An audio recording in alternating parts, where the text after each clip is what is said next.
नमस्कार बच्चों, YouTube channel शिक्षालय में आपका बेहद स्वागत है। मेरा नाम है रेणु यादव। बच्चों, इस चैनल के माध्यम से हम केमिस्ट्री कवर कर रहे हैं ना, तो हम चैप्टर नंबर 10 को ही आज कंटिन्यू करेंगे और आज हम पढ़ेंगे केमिकल रिएक्शंस एंड इक्वेशंस के बारे में। हालांकि पिछले लेक्चर में आपको काफ़ी कुछ समझाया था, चार्जेस के बारे में समझाया था, बॉन्ड्स के बारे में समझाया था और आपको ये भी बोला था कि क्लास 9 के पेज नंबर 37 से चार्जेस को याद कर लीजिएगा। उम्मीद है आपने याद किया होगा।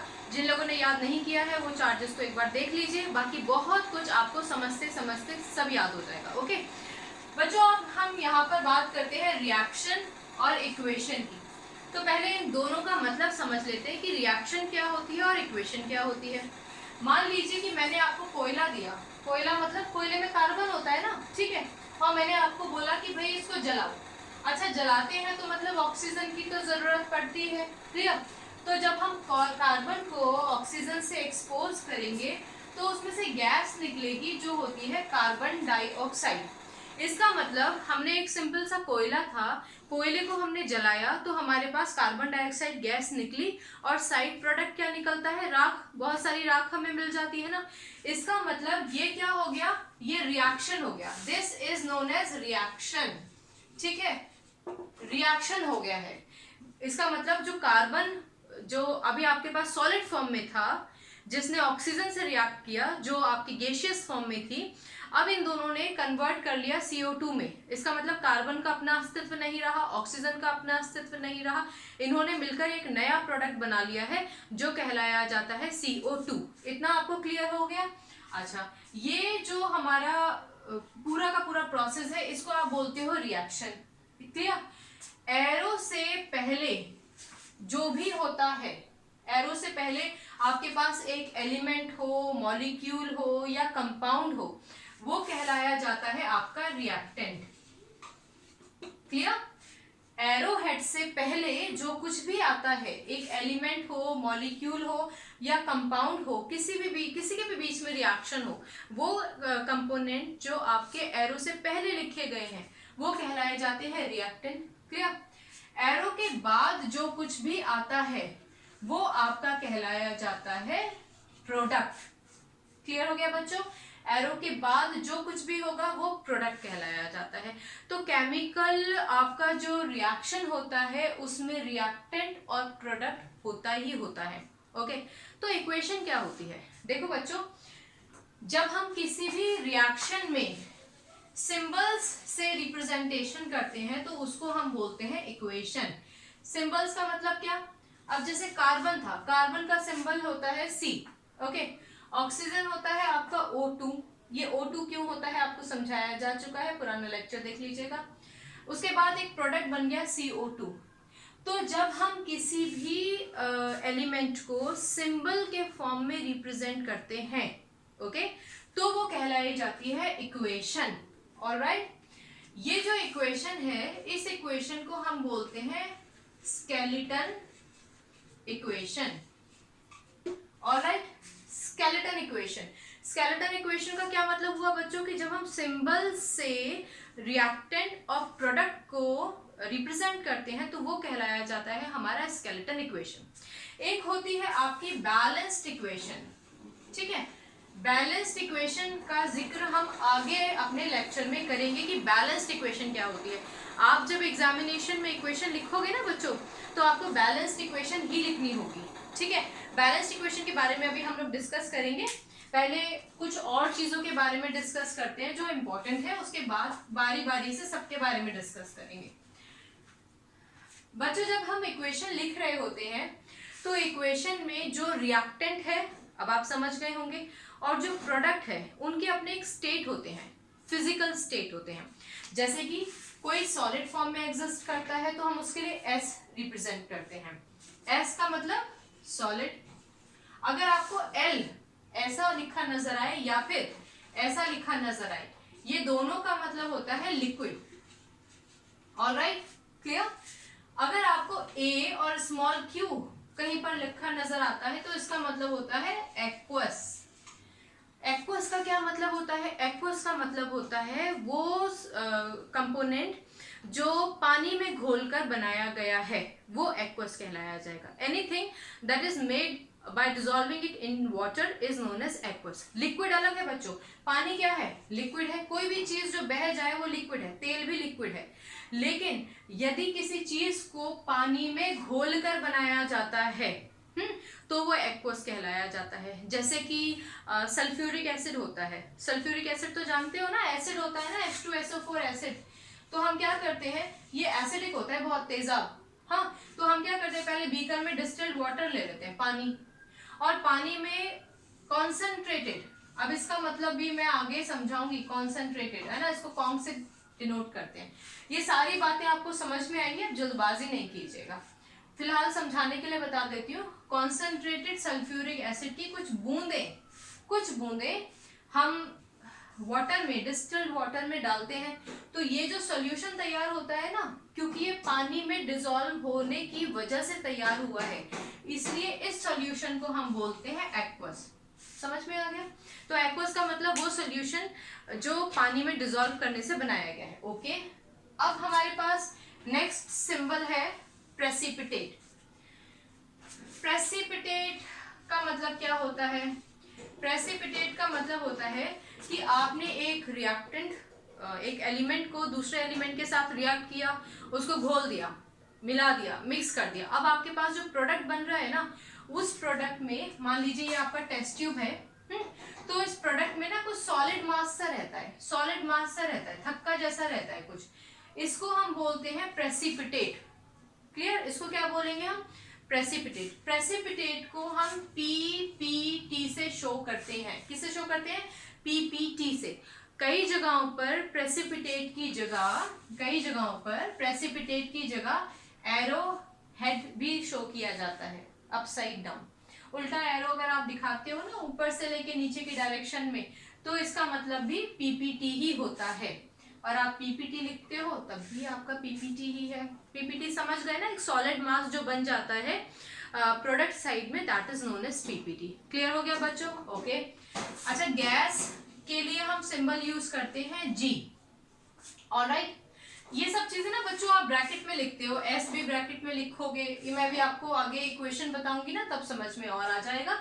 तो गैस को हम जी से रिप्रेजेंट करते हैं। कुछ किताबों में आपको एरो हेड ऊपर, जिसमें एरो हेड ऊपर की तरफ हो ना, अगर ऐसा एरो आपको दिखाई देता है तो वो भी गैस को ही रिप्रेजेंट करता है। समझ में आ गया? एरो हेड अपसाइड डाउन हो तो इसका मतलब वो प्रेसिपिटेट को रिप्रेजेंट करता है। एरो हेड अगर ऊपर की डायरेक्शन में है तो इसका मतलब वो गैस को रिप्रेजेंट करता है। क्लियर? अच्छा, इन सब चीजों के अलावा हमारे पास एक और चीज होती है जिसको हम बोलते हैं कैटलिस्ट। ये मैं हटा देती हूँ बच्चों। ये सब चीजें इक्वेशन के साथ अक्सर नहीं लिखी जाती हैं, लेकिन आपको पता होना चाहिए। अगर आप कहीं पे कोई क्वेश्चन पढ़ो तो आप कंफ्यूज ना हो जाओ। एक होता है हमारे पास कैटलिस्ट। कैटलिस्ट का क्या मतलब होता है? कैटलिस्ट का मतलब होता है वो substance that speeds up the rate of reaction. Okay, किसी भी रिएक्शन की जो स्पीड है, उस स्पीड को तेज करने के लिए जो सब्सटेंस इस्तेमाल किया जाता है उसको हम कैटलिस्ट बोलते हैं। इसका एक छोटा सा एग्जांपल दूं आपको मालूम है कि जो पत्तियां होती हैं वो ग्रीन होती है, पेड़ की जो पत्तियां होती है ना वो ग्रीन होती है, क्योंकि उसमें क्लोरोफिल होता है ना। तो ये क्लोरोफिल क्या करता है? ये क्लोरोफिल सनलाइट को एब्जॉर्ब करता है ना, सनलाइट को एब्जॉर्ब करके जो पौधा है या पेड़ है उसका जो खाना बनाने का प्रोसेस है ना, सनलाइट को एब्जॉर्ब करने के बाद उसको स्पीड अप कर देता है। क्लियर? तो ये क्लोरोफिल क्या कहलाया जाता है? हमारा कैटलिस्ट कहलाया जाएगा। और कभी भी याद रखिए, अगर मैं इसकी फोटोसिंथेसिस की बात करूं तो CO2 प्लस H2O क्लोरोफिल की प्रेजेंस में, in the presence of sunlight को ही ट्रैप करता है क्लोरोफिल। हमारे पास C6H12O6 बनता है, प्लस ऑक्सीजन रिलीज होती है। ये बैलेंस्ड इक्वेशन नहीं है, ये सिर्फ स्केलेटन इक्वेशन है। बैलेंस्ड इक्वेशन मैं आपको बाद में समझाऊंगी, अभी सिर्फ आपको ये समझा रही हूँ कि कैटलिस्ट को कहाँ लिखा जाता है और कैटलिस्ट का यूज क्या होता है। तो ये क्लोरोफिल क्या करती है? कार्बन डाइऑक्साइड और वाटर वेपर को सनलाइट की प्रेजेंस में जल्दी से ग्लूकोज में कन्वर्ट करने में हेल्प करती है। It will not interfere with the reactant और विद द प्रोडक्ट। ये क्लोरोफिल ना तो इसको डिस्टर्ब करेगी, ना इसको डिस्टर्ब करेगी, ना ही प्रोडक्ट को डिस्टर्ब करेगी, लेकिन इसकी स्पीड को बढ़ा देगी। क्लियर? तो कैटलिस्ट का यही काम होता है। और कैटलिस्ट कहाँ लिखा जाता है? हमेशा एरो के ऊपर आप इसको लिखोगे, या फिर आप इसको एरो के नीचे भी लिख सकते हो। कहने का मतलब, मैं सनलाइट ऊपर भी लिख सकती थी, क्लोरोफिल नीचे लिख सकती थी, या मैंने क्लोरोफिल को ऊपर लिख दिया, सनलाइट को नीचे लिख दिया। यहाँ पे क्लोरोफिल क्या है? हमारा कैटलिस्ट है। ठीक है, तो रहेगा ये एरो के ऊपर नीचे ही। Is that clear? ज्यादातर केसेस में अगर आपको किसी किताब में ये प्लस करके यहाँ लिखा नजर आए, तो इसके नीचे लिखा होगा कैटलिस्ट। हालांकि इसकी संभावना ना के बराबर है, क्योंकि अक्सर एरो के ऊपर ही शो किया जाता है। इतना आपको समझ में आया? कोई कंफ्यूजन अगर आपको किसी भी स्टेज में होना at any point of time, तो आप बिल्कुल एकदम फ्री होके मेरे से वो कंफ्यूजन पूछिएगा। बच्चों, यहाँ पर इस पूरे लेक्चर को समझाने का मेन मकसद यही है कि आपको केमिस्ट्री की जो बारीकियां हैं ना, वो समझ में आए, ताकि आपको कोई प्रॉब्लम ना हो। क्लियर? ओके, आगे बढ़ते हैं बच्चों।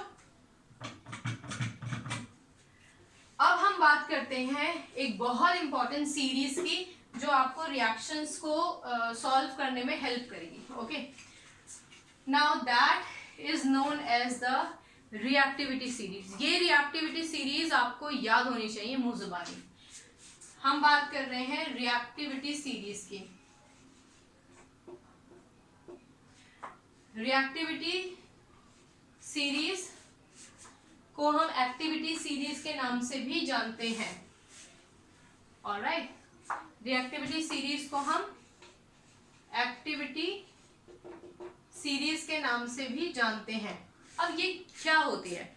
किसकी बात कर रहे हैं हम? रिएक्टिविटी सीरीज की। ओके, यहाँ पे कुछ एलिमेंट्स मैं लिख रही हूँ, उनको ध्यान से सुनिए। इसको हटा देती हूँ यहाँ से बच्चों, मुझे जगह की जरूरत है। इसको भी हटा देते हैं। ठीक है, अब आपको मालूम है हम कौन सा लेसन कर रहे हैं। इस टाइम हम बात कर रहे हैं रिएक्टिविटी सीरीज। ठीक है, रिएक्टिविटी सीरीज या फिर एक्टिविटी सीरीज, ये मैंने आपको बता दिया। KNACAMGALZNFEPBHCUHGAGAU। ऑलराइट, ये आपकी रिएक्टिविटी सीरीज है, जो 10th स्टैंडर्ड के लिहाज से आपको पूरी याद होनी चाहिए। कहीं कहीं आपको एल्यूमिनियम के बाद कार्बन नजर आएगा, किसी किसी किताब में आपको लेड के बाद टिन नजर आएगा। क्लियर? और आपको यहाँ गोल्ड के बाद प्लेटिनम भी नजर आएगा। तो अगर आपको किसी भी किताब में रिएक्टिविटी सीरीज में थोड़े ऑल्ट्रेशंस नजर आए, एल्यूमिनियम के बाद कार्बन हो, आयरन के बाद टिन हो, ऑलराइट, और आपका गोल्ड है उसके बाद प्लेटिनम हो, तो उसमें परेशान होने की बात नहीं है। अच्छा, मैंने यहाँ पे ना हाइड्रोजन के पास ये एरो लगाए हैं दो। आपको ऐसे एरो नहीं लगाने हैं, ये मैं आपको सिर्फ समझाने के लिए लगाए हैं। क्या समझाना है? ये समझाना है कि हाइड्रोजन के ऊपर जितने भी एलिमेंट्स होते हैं ना बच्चों, वो रिएक्टिव होते हैं, अच्छे खासे रिएक्टिव होते हैं। और जो नीचे वाले एलिमेंट्स होते हैं उनको हम बोलते हैं नॉन रिएक्टिव या फिर लीस्ट रिएक्टिव। क्लियर हो गई बात? तो ऊपर वाले अच्छे खासे ज्यादा रिएक्टिव एलिमेंट्स है, और नीचे वाला जो है आपका सीरीज, वो लीस्ट रिएक्टिव या नॉट रिएक्टिव है। ठीक है, बहुत ही कम से रिएक्ट करते हैं। इसका हमारी इक्वेशन में ना बड़ा इंपॉर्टेंट रोल है। क्लियर? जब हम डिस्प्लेसमेंट रिएक्शन करेंगे ना, तो ये सीरीज हमारे बहुत काम आएगी। मैंने आपको ये सीरीज इस समय इसलिए दे रखी है ताकि आप इसको याद करें। आगे आने वाले लेक्चर्स में अगर हम इक्वेशंस के डिफरेंट फॉर्म्स जब पढ़ेंगे ना, तो आपको कोई कंफ्यूजन नहीं होना चाहिए।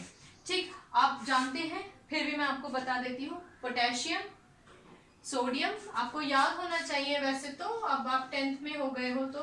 पोटेशियम, सोडियम, ऑलराइट, ये क्या है बच्चों? कैल्शियम।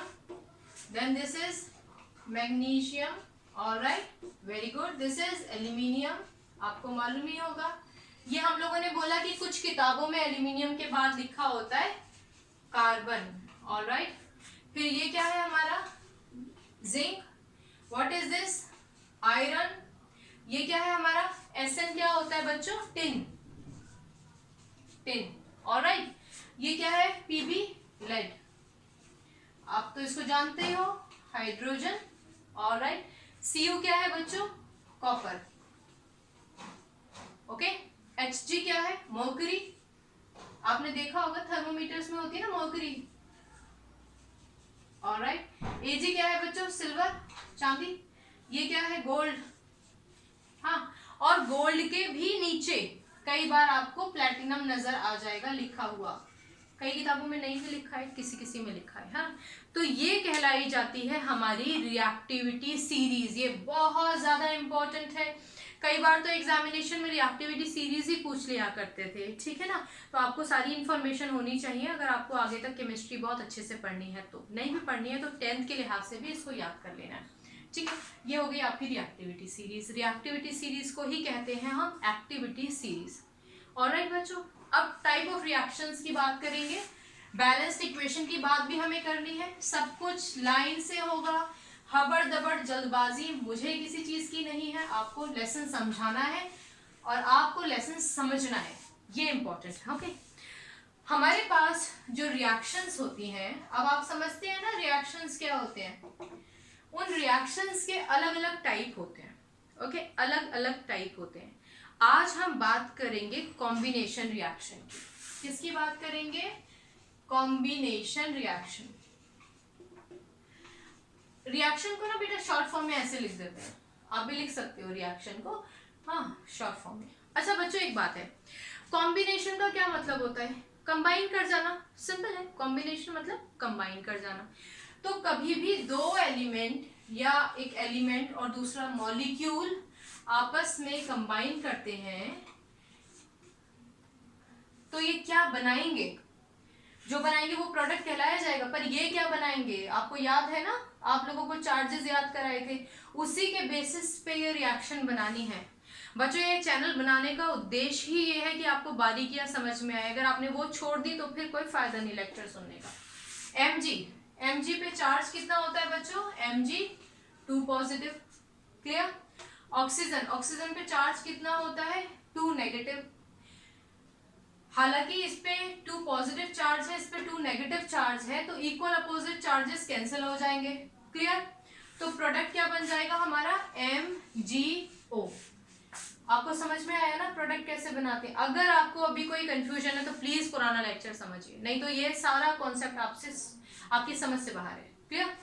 चार्जेस लिख दिए हम लोगों ने, क्रिस क्रॉस करते हैं, आप लोगों ने सुना ही होगा क्रिस क्रॉस। कई बार क्या है कि क्योंकि इक्वल अपोजिट वैलेंसीज हैं तो कैंसिल कर दो भाई, ये पॉजिटिव, ये 2 पॉजिटिव, ये 2 नेगेटिव, इक्वल अपोजिट कैंसिल कर दिया, प्रोडक्ट क्या बन गया, MgO। ऑलराइट, ये हमारी क्या कहलाई जाएगी बच्चों, ये बैलेंस्ड इक्वेशन नहीं है, ये क्या कहलाई जाएगी, हमारी स्केलेटन इक्वेशन। अब बैलेंस्ड इक्वेशन का क्या मतलब होता है, बैलेंस्ड इक्वेशन का मतलब होता है कि जितना Mg इधर है उतना ही Mg इधर होना चाहिए, जितना O इधर है उतना ही O इधर होना चाहिए, क्लियर। अच्छा, एक बात समझ लीजिए इक्वेशन को बैलेंस करने के लिहाज से, ये वाली जो पोजीशन है ना, ये वाली पोजीशन, इस पोजीशन को हम बैलेंसिंग के टाइम पे टच नहीं कर सकते हैं, हम सिर्फ यहाँ पे चेंजेस ला सकते हैं, क्लियर। यहाँ पे कुछ लिख सकते हैं, यहाँ पे कुछ लिख सकते हैं, लेकिन इन पोजीशंस को हम टच नहीं कर सकते हैं, ओके। अच्छा, Mg के बाजू में ना कुछ नहीं लिखा है तो हम ये मान के चलेंगे कि Mg 1 है, 1 मानेंगे, जहां कुछ नहीं है वहां 1 मानेंगे। Mg के कितना हो गया, 1। यहाँ पर Mg कितना हो गया, कुछ नहीं लिखा है Mg के बाद, मतलब 1। ऑक्सीजन यहाँ कितना है, 2, ऑक्सीजन के 2 एटम्स हैं, ऑलराइट। यहाँ ऑक्सीजन कितना है, 1 ही है। अब मैंने आपको बताया है कि भाई हमें बैलेंस करनी है इक्वेशन, क्लियर, और यहाँ कुछ चेंजेस कर नहीं सकते, तो अगर इस ऑक्सीजन को 2 बनाना है तो कहाँ लिखेंगे 2, यहाँ लिखेंगे 2, ठीक। तो ऑक्सीजन यहाँ 2 था और यहाँ 2, अब यहाँ कुछ नहीं लिखा है ना तो इसको 1 मान के चलेंगे, तो 2 1 2, मतलब ऑक्सीजन कितना हो गया, 2 हो गया। समझ में आ रहा है बच्चों, कोई डाउट है तो फौरन से पूछिएगा। अच्छा, Mg यहाँ पे कितना है, 1, पर यहाँ कितना हो गया, इसके आगे 2 लग गया है ना, तो Mg कितना हो गया, 2। mg को 2 बनाने के लिए यहाँ पे हम लिखेंगे 2। ऑलराइट बच्चों, तो 2 mg यहाँ हो गया, 2 mg यहाँ हो गया, ऑक्सीजन 2 ये था, ऑक्सीजन 2 ये हो गया। इसका मतलब ये इक्वेशन हो गई आपकी बैलेंस्ड इक्वेशन। क्लियर? ये क्या हो गई आपकी बैलेंस्ड इक्वेशन। Balanced equation. कोई डाउट? कोई डाउट नहीं ना। मैग्नीशियम जो होता है ना बच्चों, एक तार के जैसा होता है। तार है, इसका मतलब कि क्या है वो सॉलिड। तो कुछ किताबों में आपको मैग्नीशियम के ब्रैकेट में एस लिखा हुआ नजर आएगा, कोई प्रॉब्लम नहीं है। ऑक्सीजन क्या होती है? ऑक्सीजन तो हमेशा गैस के फॉर्म में होती है, तो यहाँ पे आपको ब्रैकेट में जी लिखा हुआ नजर आएगा, कोई प्रॉब्लम नहीं है। जब आप मैग्नीशियम का जो तार होता है ना, सिल्वर ग्रे कलर का होता है, जब आप उसको जलाते हैं ना, ऑक्सीजन से फ्लेम देकर जलाते हैं ना, तो एकदम व्हाइट कलर के एशेस निकल के आते हैं, व्हाइट कलर की राख आती है। अब राख क्या है बच्चों? सॉलिड है। तो किताबों में आपको MgO के आगे S लिखा हुआ नजर आएगा। क्लियर? ये जो S है, G है, S है, इसको आपको एग्जाम में लिखने की जरूरत नहीं होती है। ऐसा नहीं है कि अगर आप स्टेट नहीं लिखोगे तो आपके मार्क्स कट जाएंगे। अगर आपके टीचर बोलते हैं कि स्टेट भी लिखो तो आप लिख दो, ठीक है, क्योंकि आपको समझा दिया गया है, बट ऐसा नहीं है कि आपको लिखना ही होता है। आपको ये समझ में आया?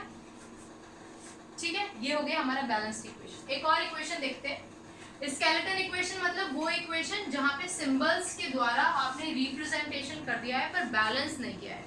बैलेंस्ड इक्वेशन मतलब वो इक्वेशन जहां पे आपने बैलेंसिंग भी की है प्रॉपर। ऑलराइट, एक और इक्वेशन पढ़ते हैं।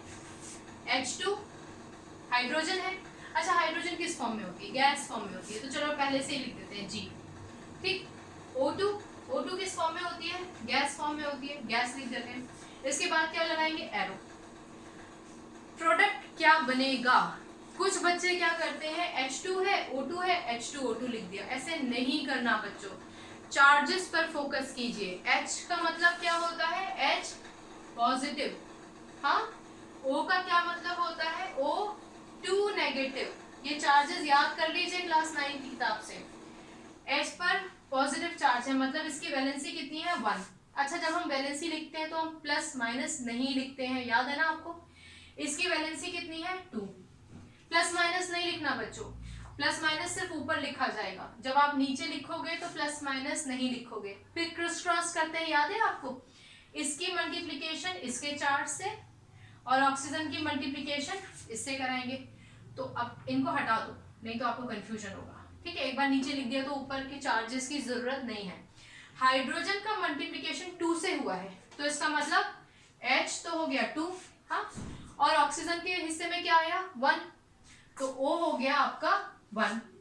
हम 1 को रिप्रेजेंट नहीं करते हैं, तो हम 1 को हटा देंगे। कुछ नहीं है, मतलब कि 1 है। क्लियर हो गया? अच्छा, H2O क्या होता है बच्चों? लिक्विड होता है ना, लिक्विड होता है, एक्वस नहीं। एक्वस का क्या मतलब? वो जो पानी में घोल के बनाया जाए, पर ये तो अपने आप ही लिक्विड है, पानी है, तो इसके ब्रैकेट में हम लिख देंगे L। क्लियर? क्लियर बच्चों? अब हम इसको करते हैं बैलेंस। अच्छा, ये क्या इक्वेशन है? ये अनबैलेंस्ड इक्वेशन है। अनबैलेंस्ड इक्वेशन मतलब जिसमें हमने सिर्फ सिंबल्स से रिप्रेजेंटेशन किया है, तो ये क्या कहलाया जाएगा आपका? Skeleton equation. मैं बार बार आपको बता रही हूँ ताकि आपके दिमाग से ना निकल जाए, ठीक है? आगे से आपको खुद याद करना है। अब हम इसको बैलेंस करते हैं। हाइड्रोजन हमारे पास कितने हैं? 2। ओके, हाइड्रोजन हमारे पास कितने हैं? 2 हैं। इसको यहाँ लिख लेती हूँ बच्चों, थोड़ा आपको क्लियर रहेगा। मैं स्टेट नहीं लिखूंगी ना यहाँ पे, इसको यहाँ लिख लेते हैं। ठीक, अब बैलेंस करते हैं।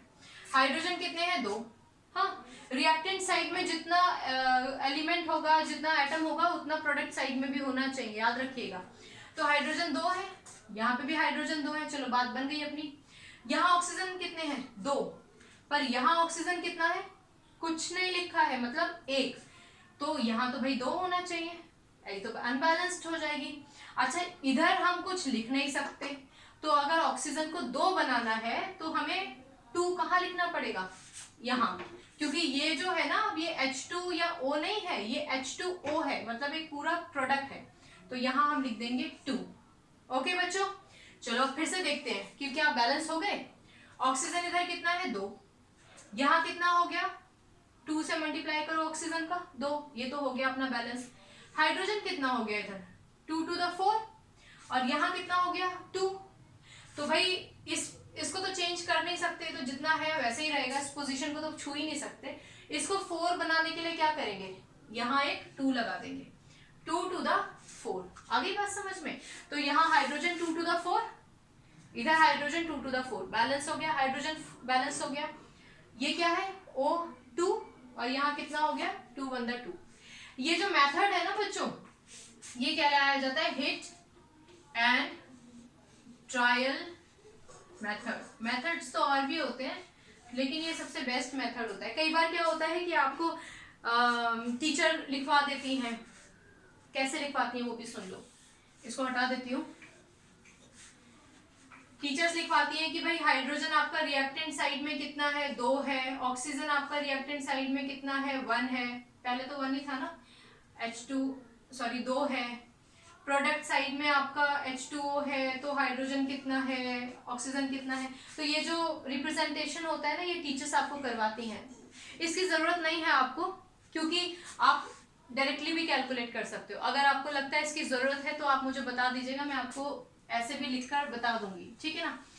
फिलहाल ये था हमारा कॉम्बिनेशन रिएक्शन। कॉम्बिनेशन रिएक्शन मतलब जहां पर 2 चीजें आपस में मिलती हैं और एक नया प्रोडक्ट बनाती हैं, वो कहलाई जाती है आपकी कॉम्बिनेशन रिएक्शन। यहां तक अगर आपको कोई डाउट है तो आप मुझसे पूछ लीजिएगा। क्लियर? एक इक्वेशन और डिस्कस कर लेते हैं,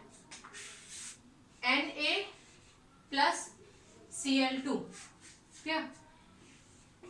एरो Na क्या है बच्चों, सोडियम, सॉलिड फॉर्म में होता है, S लिख दो। ये सिर्फ आपको समझाने के लिए, बार बार रिवाइज करने के लिए। आगे टाइम में हम छोड़ देंगे इसको, Sg कुछ नहीं लिखेंगे। फ्लोरीन क्या होता है बच्चों, गैस होता है, G। अब प्रोडक्ट क्या बनाएगा वो देखते हैं। अगर आपके पास जगह की कमी है, जैसे मेरे पास है, तो आप एरोहेड नीचे भी ले सकते हो, कोई हर्ज नहीं है, ठीक। यहाँ एक देख लेते हैं, Na पे कितना चार्ज होता है, Na is 1 positive. Clear? Cl पे कितना चार्ज होता है, 1 नेगेटिव। जो लोग ये कंफ्यूजन में है कि भाई ये तो Cl2 है, उनको पुराना लेक्चर देखना पड़ेगा, पुराना लेक्चर देखना पड़ेगा। Cl2 हो या कितना भी हो, हम लेंगे सिर्फ Cl पर charge. Anyways, 1 positive 1 negative, equal opposite charges है, इसको तो यही कैंसिल कर सकते हैं। तो क्या बनेगा यहाँ पे, Na और Cl, मतलब प्रोडक्ट क्या हो जाएगा, NaCl। NaCl क्या होता है, नमक। नमक किस फॉर्म में होता है, सॉलिड फॉर्म में। क्लियर? ओके, बैलेंस कर ले इसको। अच्छा, ये क्या है, अभी तक स्केलेटन इक्वेशन है। हाँ, अब इसको बैलेंस कर लें। Na कितना है, एक ही है, यहाँ कुछ नहीं लिखा ना, इसको हटा देती हूँ बच्चों, ठीक, इसको हटा देते हैं, इसकी जरूरत नहीं है, आपको मैंने बता दिया पहले। Na बच्चों कितना है, यहाँ पे एक ही है, कुछ नहीं लिखा ना, मतलब एक है। यहाँ Na के बाजू में कुछ नहीं लिखा, मतलब ये भी एक है। Cl कितना है बेटा, Cl 2 है, यहाँ क्या लिखा है, कुछ नहीं, मतलब एक है। Cl को तो 2 बनाना पड़ेगा, और हमें मालूम है नियम के हिसाब से हम इस पोजीशन को टच ही नहीं कर सकते हैं। तो अगर Cl को 2 बनाना है तो 2 कहाँ लिखना पड़ेगा, एग्जैक्टली Na से पहले। क्लियर? तो N2 और Cl, 2 मल्टीप्लाइड बाय Cl, मतलब Cl कितने हो गए, 2। क्लोरीन कितने हैं, 2, ये तो बैलेंस हो गया। सोडियम कितना हो गया, 2। यहाँ सोडियम कितना है, 1 है ना। अब इसको 2 बनाना है, तो आपको मालूम है नियम कहता है यहाँ तो कुछ बदलाव कर नहीं सकते भाई, तो 2 हम लगा देंगे यहाँ पर। क्लियर? तो अब आपकी ये जो इक्वेशन है, जो अभी तक स्केलेटन इक्वेशन थी, ये हो गई है आपकी बैलेंस्ड इक्वेशन। क्लियर हो गई आपको बात? Okay, very good. अगर अब आपको लगता है कि आपको किसी भी तरीके का कोई कंफ्यूजन है तो मुझे फौरन पूछ लीजिएगा। यहाँ के लेक्चर में बस अभी यहीं तक। आगे के लेक्चर्स में हम डिफरेंट टाइप के जो बाकी के इक्वेशंस है ना, वो डिस्कस करेंगे, जिसमें डिकम्पोजिशन, डिस्प्लेसमेंट, डबल डिस्प्लेसमेंट है, ठीक है। तब तक आप रिएक्टिविटी सीरीज को याद कर लीजिए, जितना भी आज पढ़ाया गया है उसको याद कर लीजिए। Cl Cl2 क्यों लिखा जाता है, पुराने लेक्चर से देख लीजिए। चार्जेस जरूर याद कर लीजिएगा, ठीक है बच्चों। आज के लेक्चर में बस इतना ही। अपना ख्याल रखिए, खुश रहिए, केमिस्ट्री से अपनी केमिस्ट्री बहुत अच्छी बनाइए। God bless you, take care, bye bye.